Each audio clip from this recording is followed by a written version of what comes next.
Génération Entrepreneur, La première. le podcast qui met en avant les talents venus des Outre-mer. Actuellement, on a fait une première production avec laquelle on a fait un peu plus de 150 000 € de chiffre d'affaires et on s'est retrouvé en rupture de stock immédiatement. Ici, nous allons parler d'ambition, de résilience et d'innovation. Nous irons à la rencontre de ces talents qui font la nouvelle génération de demain. Tu as totalement raison. Si tu veux devenir une marque grand public, mainstream et rencontrer le succès et pouvoir avoir une omnicanalité et ouvrir des nouveaux réseaux de distribution, il faut se concentrer sur un ADN fort de marque. Je suis Kelly Massol, entrepreneuse depuis plus de 15 ans. J'ai commencé avec 1 500 € dans ma cuisine. Aujourd'hui, je gère une entreprise qui fait plus de 25 millions d'euros de chiffre d'affaires chaque année. On a commencé en mettant en avant le dictam, le baobab, le souchet, mais on s'est très vite rendu compte qu'en fait, pour la clientèle qu'on veut viser, à savoir une clientèle beaucoup plus générale, en fait les gens ne connaissent pas, tout simplement. Partons à la rencontre de ces histoires passionnantes et inspirantes ensemble.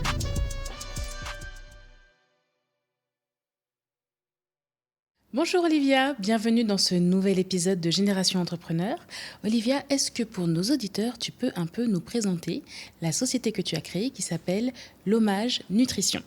Bonjour Kelly, merci de m'accueillir sur Génération Entrepreneur. C'est un plaisir d'être là. L'Hommage Nutrition, c'est un petit peu mon bébé et c'est une marque de boissons instantanées à base de plantes issues des pharmacopées afro-caribéennes. Tu as créé cette entreprise quand exactement ?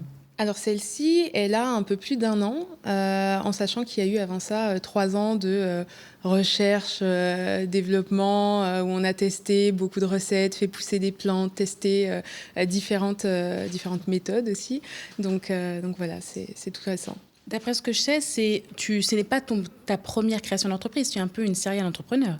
On peut dire ça comme ça, Qu'est-ce que tu as créé avant ça ? Avant ça, j'ai créé une marque de peluches à l'effigie d'espèces marines sous-représentées dans l'univers du jouet.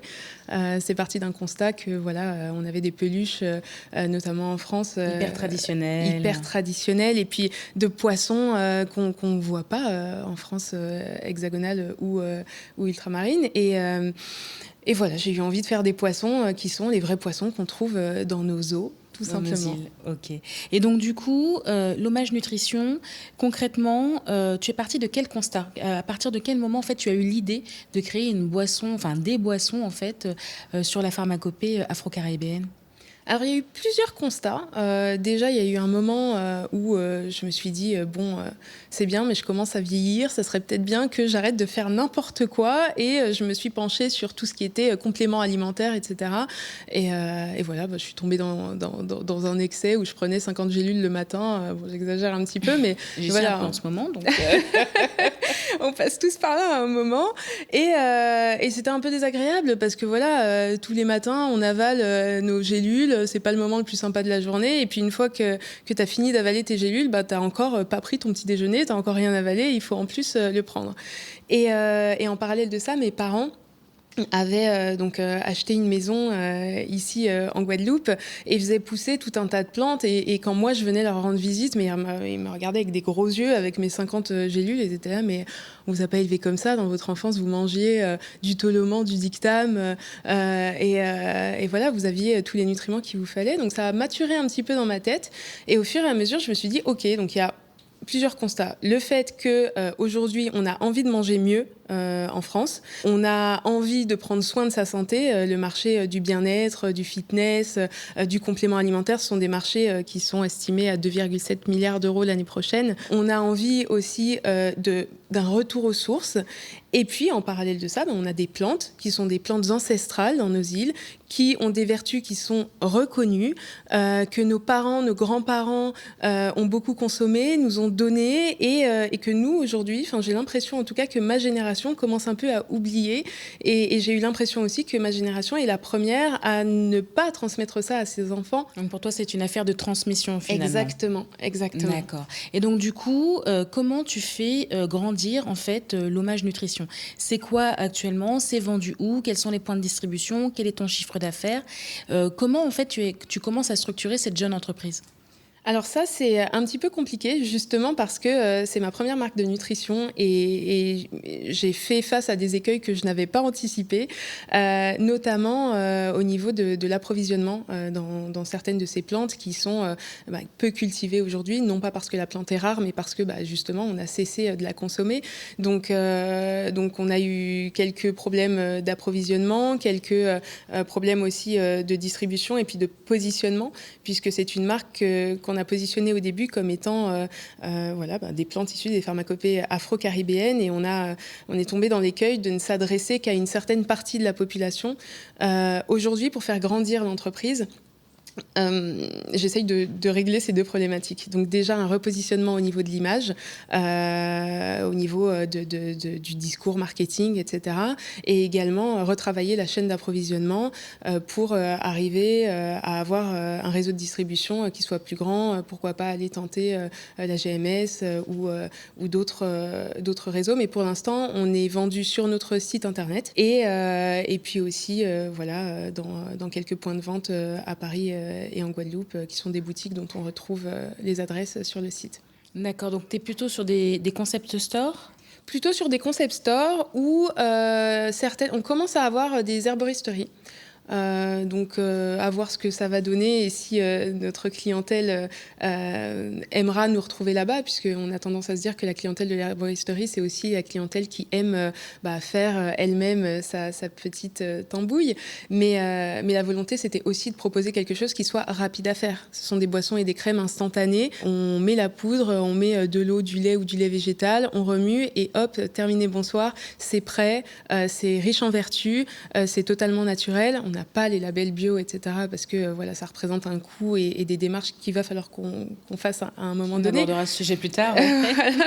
Mais voilà, en tout cas, c'est pratique, c'est rapide et c'est délicieux, ce qui ne gâche rien, parce qu'on sait aujourd'hui que on a beau savoir que c'est bon pour la santé, si c'est pas bon, ça va effectivement dans le geste du client, c'est toujours compliqué de lui faire ingérer quelque chose qui est pas agréable au goût. C'est sûr que tu peux pas avoir les bénéfices en fait du produit si tu le prends pas régulièrement, parce que il est pas agréable. Et d'ailleurs, c'est un des principaux freins en fait dans la nutri-cosmétique, et c'est pour ça en fait qu'il y a eu un boom de tout ce qui est gummies, c'est-à-dire que les gens en fait avaient du mal soit à prendre des boissons lyophilisées, soit à absorber en fait des gélules, puisqu'en fonction de la taille des gélules, ça peut être hyper rédhibitoire pour les clients. Ce qui est très intéressant, effectivement, c'est que je pense que tu as identifié un marché qui est assez intéressant, à savoir que, comme tu l'as dit tout à l'heure, le boom de la nutri-cosmétique, en fait, il y est, mais il a été annoncé en fait depuis plus d'une quinzaine d'années. En France, on est quand même un peu en retard.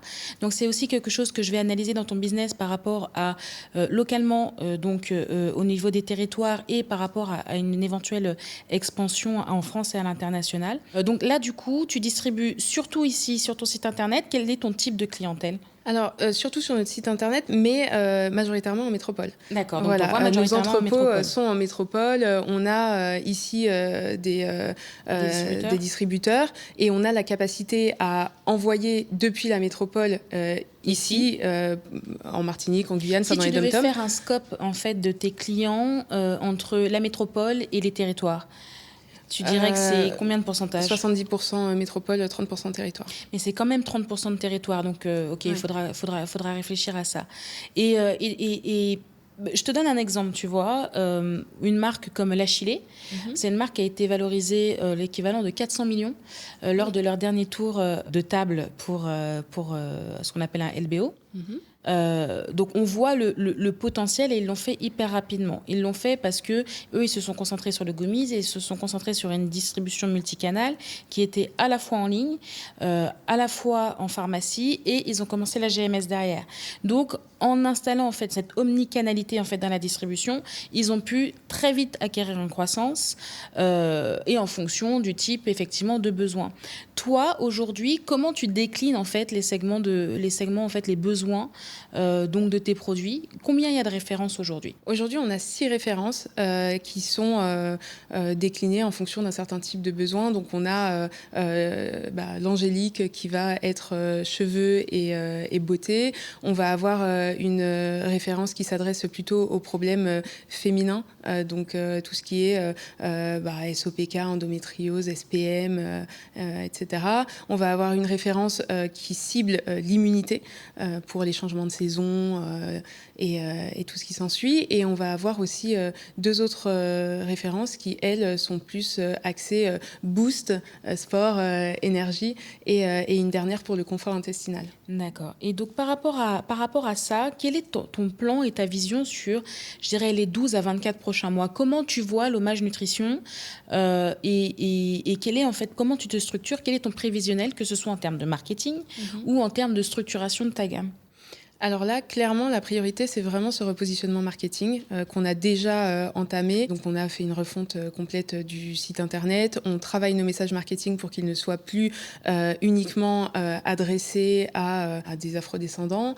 On travaille aussi à mettre en avant plutôt les bienfaits des produits plutôt que les plantes en question, puisque on a commencé en mettant en avant le dictame, le baobab, le souchet, mais on s'est très vite rendu compte qu'en fait, pour la clientèle qu'on veut viser, à savoir une clientèle beaucoup plus générale, en fait, les gens ne connaissent pas, tout simplement, ces plantes. Donc, c'est ce à quoi je pensais quand tu viens d'évoquer la Chilée. La Chilée, moi, ce que j'ai aimé avec eux depuis le début, et je pense que c'est le cas de beaucoup de leurs clients, notamment, c'est cette capacité à te faire adhérer à la vision de la personne que tu seras si tu consommes leurs produits. Que ce soit quand ils avaient Enjoy Phoenix comme égérie ou Barbara Morel ou autre, tu vois sur leur pub des filles avec des cheveux magnifiques et on t'explique que tu auras les mêmes cheveux qu'elles.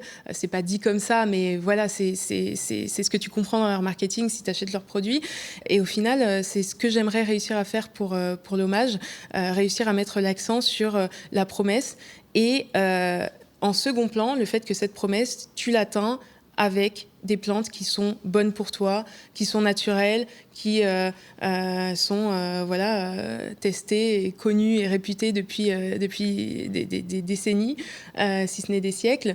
Donc voilà, réussir à faire ce switch en fait entre acheter pour les plantes et au fait, vous aurez un bon transit, des beaux cheveux, etc.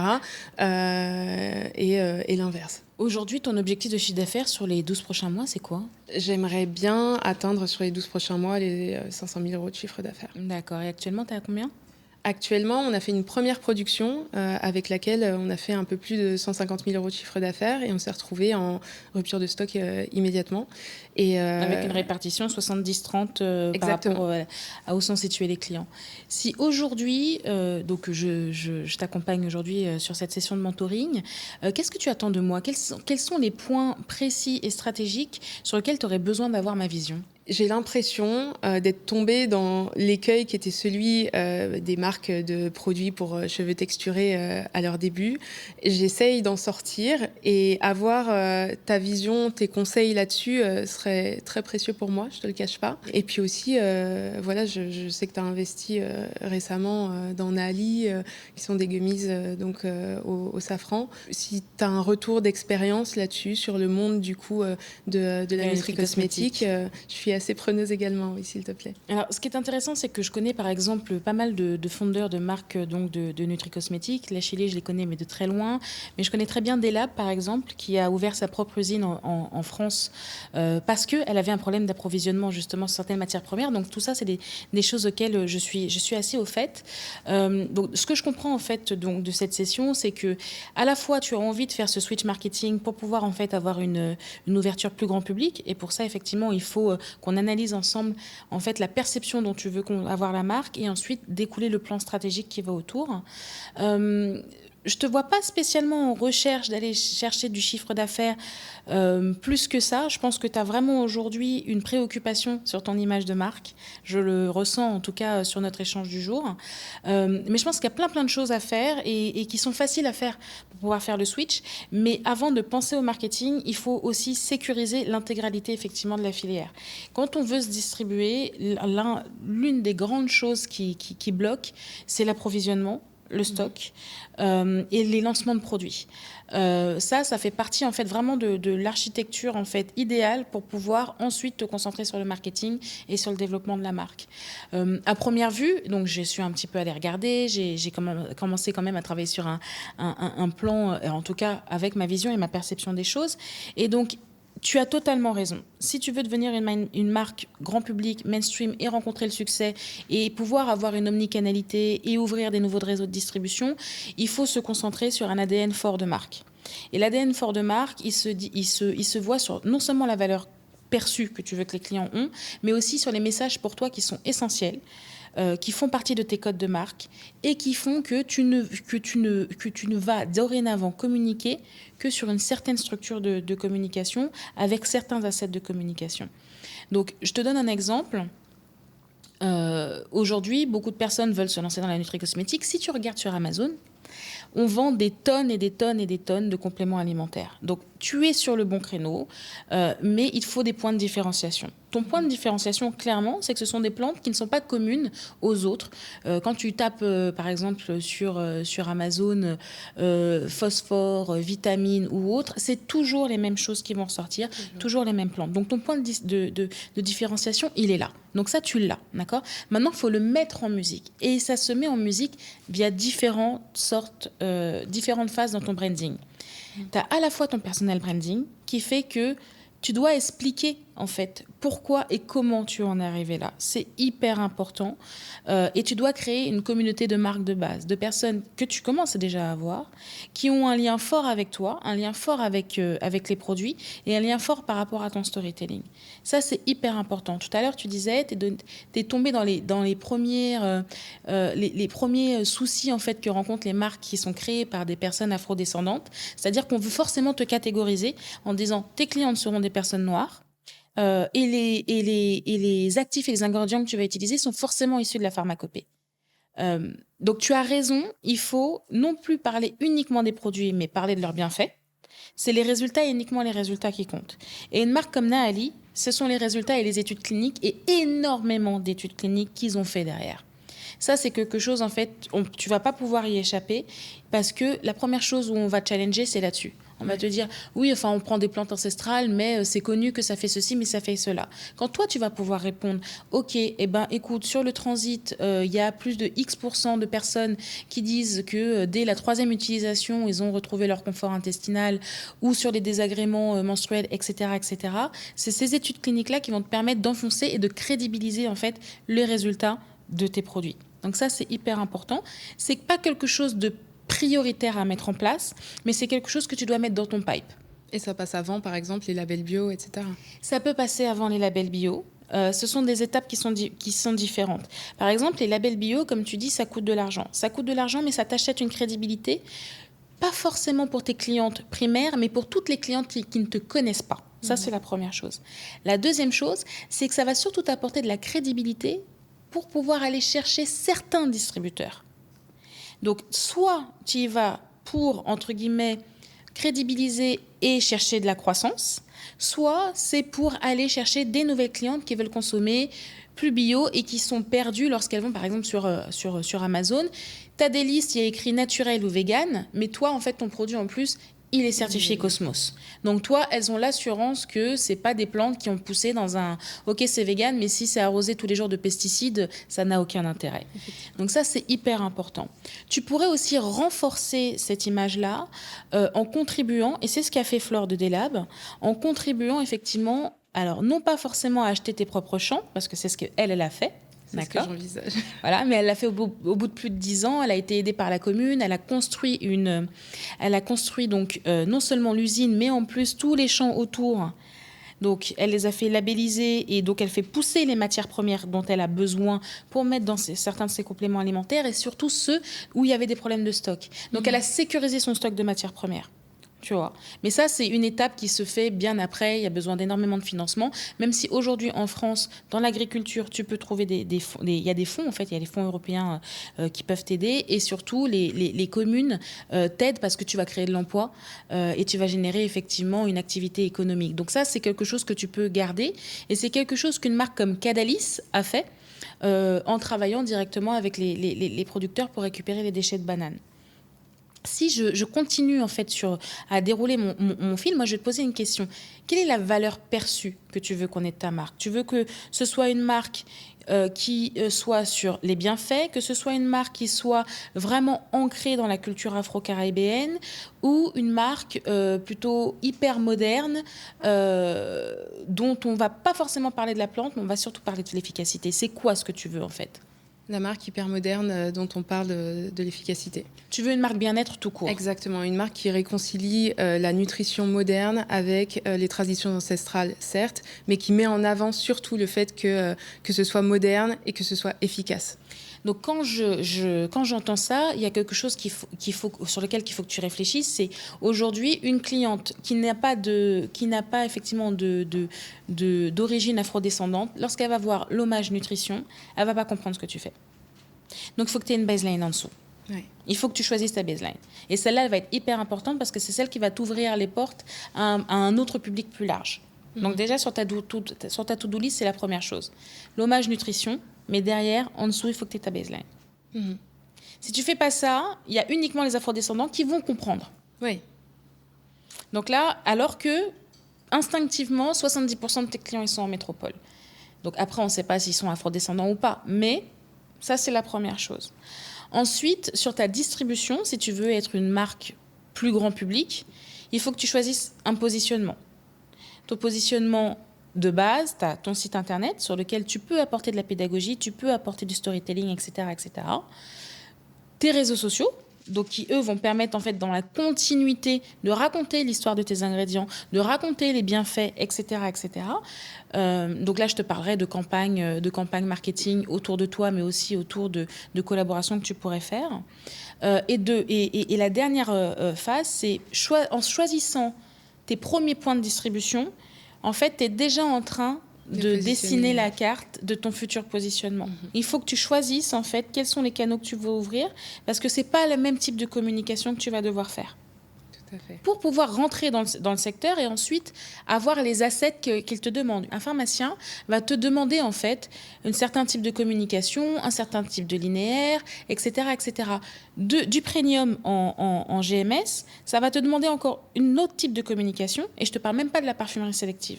Oui, les cibles sont différentes, donc forcément, la communication le message doit est différent. être adaptée. Et donc, quand vous êtes une équipe de combien actuellement? On est 3 à bosser sur le Quand projet. vous êtes que 3, tu vas pas pouvoir faire des assets différents, pas tout de suite en démarrage. Donc ça, c'est hyper important. Et si j'avais une reco à te faire, c'est pense déjà à tes linéaires. Donc aujourd'hui, tu as 7 références, c'est une gamme courte. Donc ça, c'est intéressant parce que c'est plus facile d'aller chercher de la distribution avec une gamme courte, alors que les gens ont l'habitude d'avoir...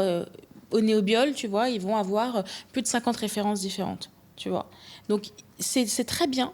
Donc, tu peux travailler autour des 7 produits, déjà travailler leur communication et penser à comment tu vas te retrouver sur un linéaire. Entre qui et qui, déjà, tu veux être sur le linéaire? Entre les Luxéol et une référence que j'arrive pas à trouver pour du complément alimentaire haut de gamme qui fait ce qu'on fait, je vois pas. Sincèrement. Les Délab, etc., je les vois pas sur des linéaires. Je les vois en pharmacie parfois, mais surtout sur des... Alors que Délab est chez Sephora et Délab est en premium et notamment chez Monoprix. D'accord. Ah, je les ai jamais vus là-bas. Tu vois? Ok.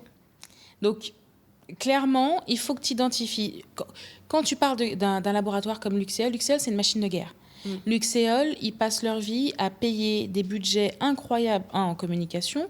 2, dans leur stratégie, en fait, ils nouent des stratégies de partenariat avec des collabs influence à l'année.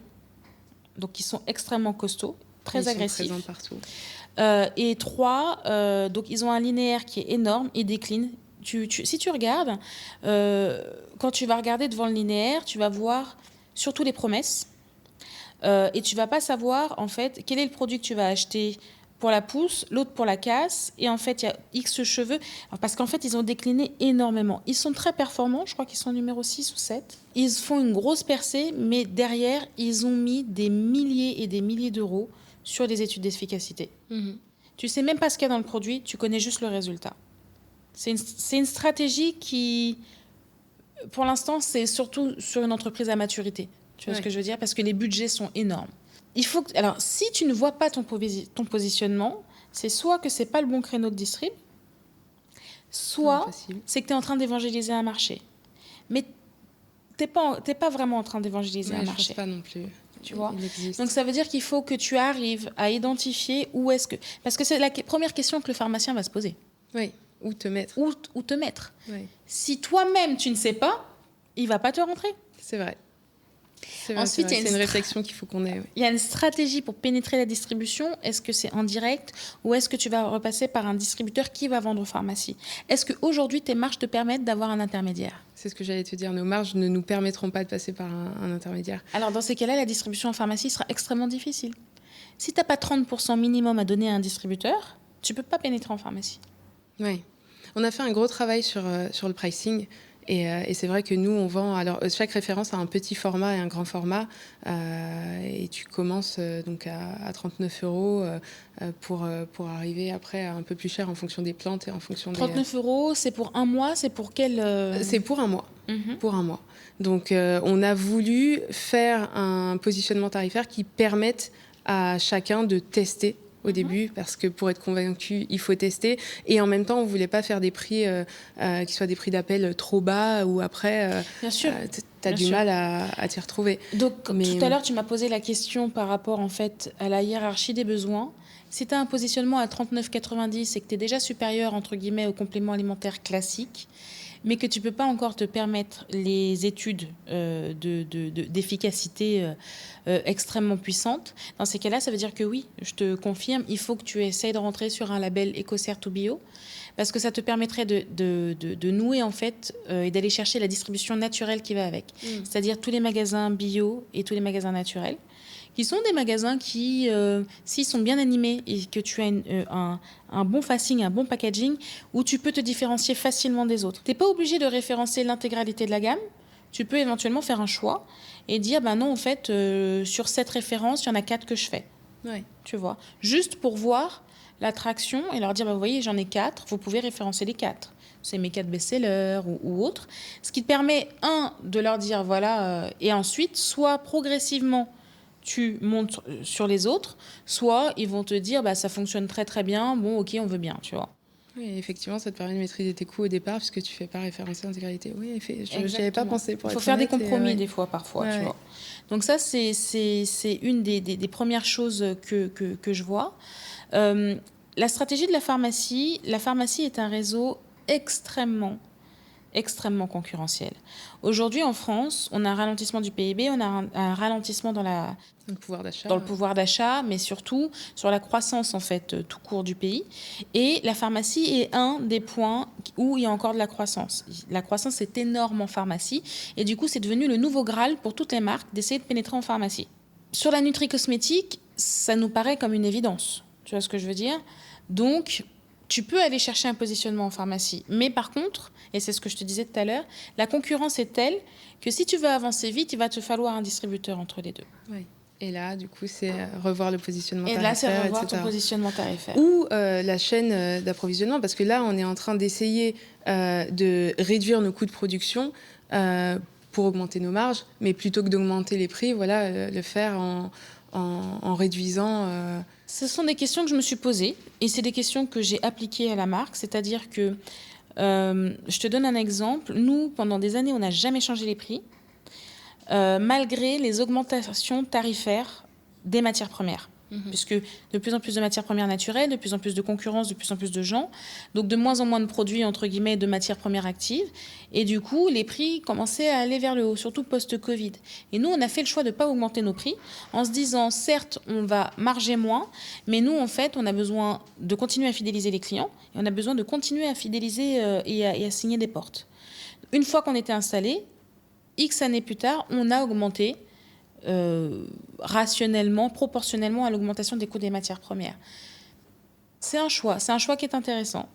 Mais une fois que tu as crédibilisé ton produit et fidélisé ta clientèle. À partir du moment où tu restes sur une certaine rentabilité, c'est un effort que tu peux faire, surtout quand tu es en train de créer en fait les bases même de ton marché et les bases de ton entreprise. Je préfère moins marger, mais être sûr de sécuriser mes entrées et de rentrer, plutôt que de dire ben non, j'y vais pas, et en fait tu as plein de non parce que tu n'es pas sur le bon, tu ne laisses pas la marge suffisante au distributeur en fait. Ouais. Je te dirais que on n'a pas que ça sur l'identité de la marque, mais moi j'avais pris des notes et il y avait quelque chose, donc tu me parlais de mon marketing tout à l'heure, et il y a quelque chose en fait que j'ai noté qui pourrait être sympa, c'est aujourd'hui ton compte Instagram, il a combien de followers? Un peu plus de 2000 followers. En sachant qu'on repart à zéro sur les contenus, puisqu'on a justement refait toute l'image de marque. Exactement. Quelles sont les couleurs que tu as choisies? On est sur du marron, marron qui tend un peu vers le terracotta, et le vert, un vert un petit peu foncé de la plante, la naturalité, etc. Le marron Quelles pour sont les les graines. couleurs de la Chilée?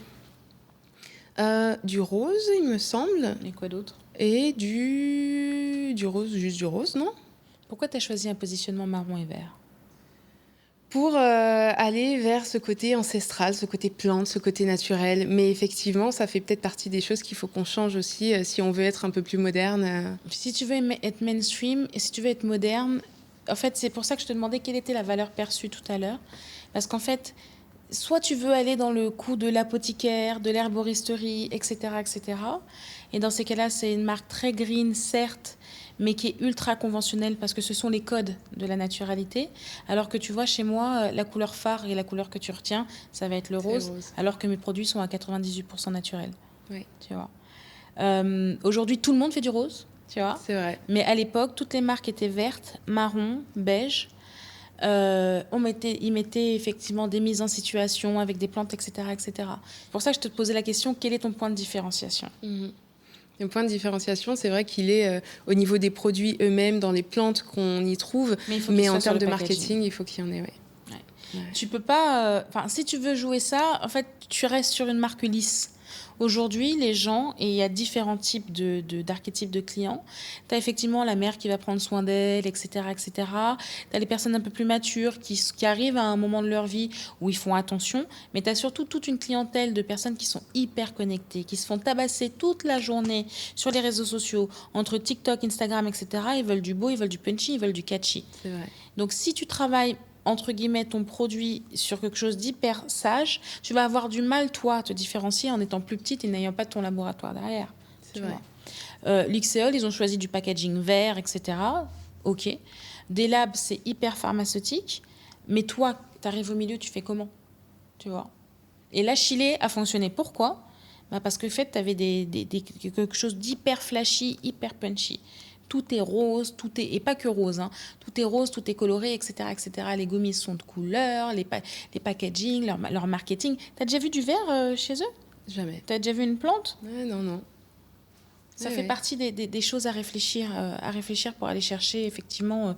En fait, il te faut une image qui est assez forte, qui à la fois représente tes valeurs, parce que le but c'est pas de sortir de tes valeurs. Mais c'est pas parce que tu as des valeurs qui sont hyper naturelles que tu es obligé de rentrer dans une communication avec les codes classiques de la naturalité. C'est vrai, on va travailler là-dessus.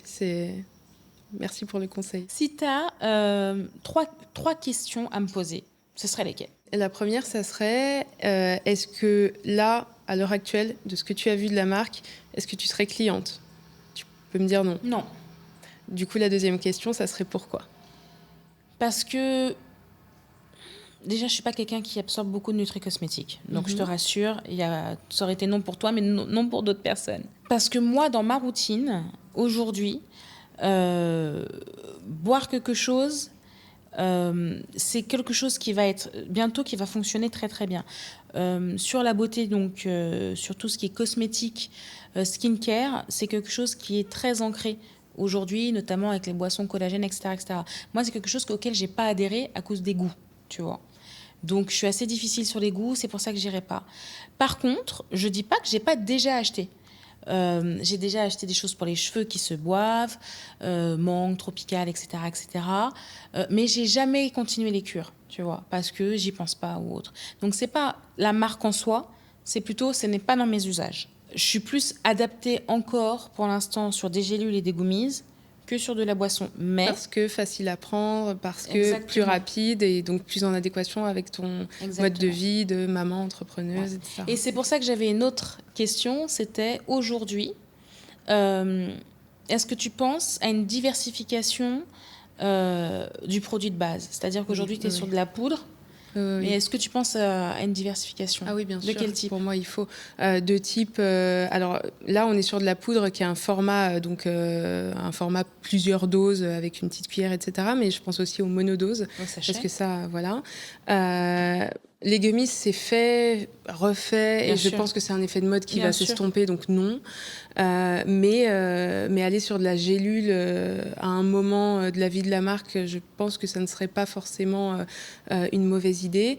Et puis après, j'aimerais bien aussi lancer des bonbons. Vraiment pas des gummies, les bonbons tels que les font Rebel Snacks ou autres, donc des bonbons sans sucre. Tu dis ça parce que j'ai investi chez Rebelle? Non. Les bonbons? Oh, je savais pas. Donc, je connais très très bien Rebelle. Ah, d'accord, je ne savais pas. Je savais pour Nali, je ne savais pas pour Rebelle. Mais je trouve qu'ils ont un créneau qui est exceptionnel. Et qu'aujourd'hui, voilà, si tu as envie d'acheter des bonbons à tes enfants, tu n'as pas non plus envie que ça leur détruise les dents ou autre. Et que le créneau gummies et le créneau bonbons sont assez proches l'un de l'autre, mais qu'en fait le marketing qui commence à à cartonner. En termes de marketing, elle gère bien. Alors au début, c'était fait comme ça avec l'enthousiasme, et maintenant c'est devenu une marque de fabrique chez eux. À savoir que, et c'est ce que je te disais tout à l'heure, il y a une histoire de storytelling, et ça on n'en a pas reparlé. Mais en fait, il y a une histoire de storytelling autour des ingrédients, mais aussi autour de ta personne. Et aujourd'hui, quand tu vas chez Rebelle, Céline, tu vois que Céline, elle a une personnalité hyper attachante sur les réseaux. Toutes les coms qu'elle fait, et tu verras qu'elle est très forte. Ouais. À la fois sur Instagram et à la fois, et là, tout le monde sur LinkedIn. Ouais. Sur LinkedIn, elle a ce pouvoir et ce positionnement fort qui fait à la fois rire et mettre à l'aise, mais c'est surtout que sur LinkedIn, elle est remarquée par les distributeurs. Non, elle est... Donc là, en fait, ce qu'elle va chercher, c'est des distributeurs. Donc il y a Franprix qui l'appelle, Carrefour, etc., etc. Donc c'est pour ça, en fait, que tout à l'heure, je te parlais de ton storytelling. Et donc c'est très bien qu'on parle de Rebelle, parce que d'un côté, les gens, ils pensent à Instagram et ils pensent au client final. Mais en vrai de vrai, un storytelling puissant et une image accessible, drôle et avec une excellente communication sur LinkedIn, ça peut te permettre d'ouvrir les portes de réseaux de distribution. Donc, il ne faut vraiment pas bouder et négliger LinkedIn. Ça, voilà. Ça, c'est quelque chose que tu mets sur ta liste. Et ensuite, de l'autre côté, tout à l'heure, je te parlais de tes réseaux sociaux. Par exemple, moi, je verrais bien le fait que tu prépares et d'ailleurs, c'est exactement ce que fait Céline, le fait que tu prépares une de tes boissons et que tu racontes une anecdote. Ouais. Ça peut être une anecdote sur le boulot, la création, sur l'entrepreneuriat, et tout simplement une anecdote autour d'un des ingrédients phares de la boisson. Tu vois. Ça peut être des capsules comme ça où tu racontes, voilà. T'es pas obligé de raconter ta journée, mais presque. Ou bien tu décides de raconter, vous voyez, moi je prends ça. Bon, voilà, l'histoire de cet ingrédient, c'est ça. Mais le client te voit faire. Donc, il voit la facilité à faire, à faire la boisson. En fait, il voit la boisson mise en situation. Tu vois. Et ça permet de créer un lien. Et c'est exactement ce qu'a fait fut un temps, parce que maintenant, elle n'est plus à la tête de sa marque, le vinaigre de cidre. Ah oui, Archie. Oui. Archie, qu'est-ce qu'elle faisait? Tous les matins, entre guillemets, elle postait, elle mettait son vinaigre, elle buvait sa boisson et elle te raconte quelque chose. Tu vois ton produit en situation. Et surtout que la crainte principale des gens, c'était mais du vinaigre de cidre, ça va être absolument atroce à ingérer le matin. Et elle te buvait ça avec un sourire et c'était un non-événement. Et du coup, on achetait parce qu'on se disait mais ça a l'air délicieux son histoire finalement. Exactement, tu vois. Ouais. Tout à l'heure, tu me parlais de comment devenir mainstream, comment tu dois créer du lien, tu dois créer une base, tu dois alimenter en fait ta communauté en fait de matériel pour, tu vois. Donc effectivement, se mettre en lumière sur les réseaux sociaux, non pas pour ton ego personnel, mais tout simplement pour que les gens voient le produit en situation. C'est comme ça que tu crées un lien fort. Créer aussi des capsules, parce que je pense qu'il y a une pédagogie à faire auprès des clients. J'avais pris des notes parce qu'il y avait quelque chose que j'avais trouvé super intéressant. Au-delà des campagnes marketing classiques, il y avait plusieurs choses. Moi, je pense que les collabs influence, pour toi, c'est quelque chose qui peut être intéressant. Oui. Ça peut être à la fois avec des influenceuses afro-caribéennes, Et à la fois, justement, avec des profils types, des mamans, des businesswomen, etc., qui montrent le produit en situation, justement. Voilà, je partage, aujourd'hui, je vais faire ceci, cela, je prends ma boisson de chez l'Hommage Nutrition, parce que ça, dans l'histoire, en fait, c'est le marketing d'influence, en fait, il va te servir à créer du contenu, à alimenter le lien, à continuer à créer ta communauté, mais surtout, contrairement à ces gélules que les gens ils absorbent, toi, tu as la possibilité de voir le produit mis en situation, d'avoir un rituel construit autour. On est en train de préparer. Alors déjà, d'un côté, on se fait accompagner par une agence de web marketing pour tout ce qui est SEO, référencement du site et amélioration du site. Et en parallèle de ça, on prépare une campagne d'influence et une campagne UGC. C'est vrai que l'UGC, j'en avais encore jamais fait jusqu'à présent, mais il paraît que ça marche très bien aussi. Et donc, on envisage les trois en même temps qu'une campagne de financement participatif, puisque ça marche bien aussi pour se faire connaître. Mais je vois que tu n'es peut-être pas de cet avis. Alors, non, c'est pas que je suis pas de cet avis, c'est que je l'avais mis sur ma to-do list des plans à explorer avec toi. Il faut que ce soit scénarisé. Okay. Il faut que ça te permette, non pas en fait de vraiment de récupérer de l'argent, il faut que ce soit une véritable base marketing pour toi. C'est ce qu'on cherche, la notoriété avec ça. Au-delà de la notoriété, c'est pas ça que tu cherches. Tu cherches une première base de données clients forte pour pouvoir récupérer les adresses et avoir de la data. Et en fait, autour de cette data-là, toi, tu vas pouvoir l'utiliser pour effectivement concentrer et mieux focaliser tes campagnes marketing. C'est pour ça que les gens mettent des paliers extrêmement bas pour démarrer les campagnes, pour qu'elles soient validées, mais surtout pour continuer à récupérer en fait la data qui va sortir aussi de la campagne. Tu peux mettre en avant un produit, et puis derrière, toi, il va falloir que tu crées vraiment du contenu vidéo pour expliquer, pour montrer et pour travailler ton storytelling autour. Ça va te permettre de travailler ton storytelling. Et tu vas récupérer aussi, en plus de la data, dans ton storytelling, en fait, que tel produit a très bien marché parce qu'il y a eu un lancement, parce que ça s'est vendu le plus vite possible, etc., etc. Et donc, c'est une preuve de traction. C'est un outil marketing et de récupération de data. Ça tombe pas dans l'oreille d'une sourde. C'est pour ça qu'on est là. Il te reste une dernière question.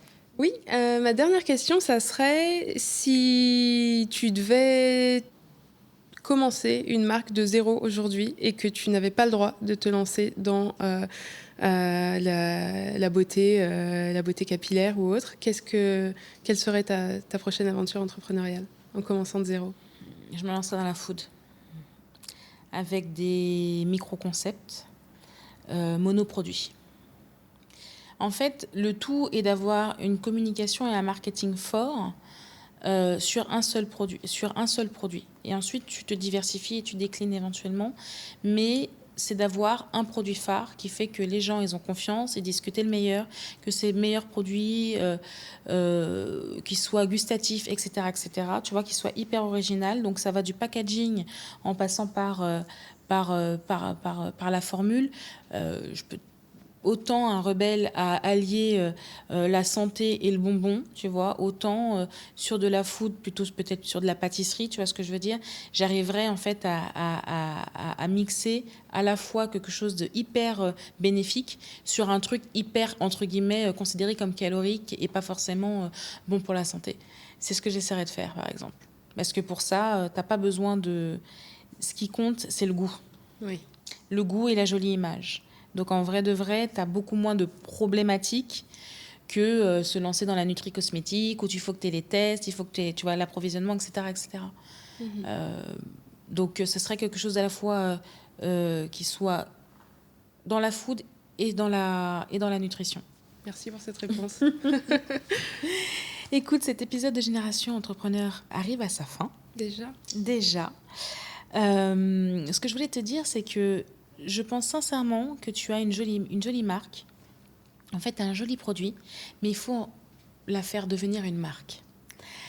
Et pour cela, au-delà du marketing pur pour en faire une marque mainstream, je pense qu'il est temps en fait que tu montres au monde tout l'intérêt en fait de rester connecté en fait à ces plantes ancestrales. Mais d'une façon hyper modernisée. Donc, tu as bien structuré aujourd'hui tout ce qui est logistique, d'accord ? Tu te poses les bonnes questions sur ton branding et sur ton ADN de marque. Donc, si j'avais une recommandation à te faire aujourd'hui, c'est de travailler sur ce qu'on appelle ton brand book. Un brand book, c'est quoi? C'est, entre guillemets, une encyclopédie sur la construction de ta marque, sur lesquelles tu vas y coucher tes valeurs, tes objectifs, tes codes de marque. Donc ça va du choix de ta calligraphie en passant par les couleurs et en passant par ce qu'on appelle les assets de marque. Par exemple, si tu mets ton produit en valeur, tu vas dire que dorénavant, il y aura toujours autour telle chose et telle chose. Pour t'attribuer tes propres codes de marque, pour qu'à chaque fois qu'on voit un visuel, sans même voir le nom de la marque, on sait que c'est toi. D'accord ? Donc ça, c'est la première chose. Et la deuxième chose, tu es une femme belle, intelligente, multi-casquette, serial entrepreneuse. C'est quelque chose que tu dois mettre en avant sur les réseaux. Parce que qu'est-ce qui va différencier qu'on va aller acheter un produit qu'on va trouver en pharmacie ou autre ? C'est toi. Donc à la fois l'image de marque de ton entreprise, mais aussi ton image à toi en tant que fondeur de la marque. Si tu veux devenir une marque globale, les gens doivent s'attacher à toi. Ils doivent se dire, Olivia, en fait, est la fit girl que j'ai envie d'être. Donc, je veux m'attacher à elle, donc je veux suivre ce qu'elle fait, je veux voir grandir sa marque. Les gens, en fait, pour quelqu'un comme Céline, ils veulent la voir grandir. Ils veulent la voir réussir. Et pour ça, tu dois vraiment embrigader, en fait, les gens, tout comme on en a parlé tout à l'heure pour Achille. Merci Olivia, en tout cas, de m'avoir accordé cet entretien si enrichissant. Merci à toi, Kelly, pour toutes ces recommandations précieuses qu'on va s'empresser de mettre en place. J'ai hâte, en tout cas, de suivre tes aventures, que ce soit sur LinkedIn ou sur Instagram. Okay. Avec plaisir. Merci. J'espère que, comme moi, vous avez été inspirés par cette nouvelle génération d'entrepreneurs. Retrouvez d'autres histoires passionnantes et inspirantes sur le portail Outre-mer la Première, ainsi que nos réseaux sociaux.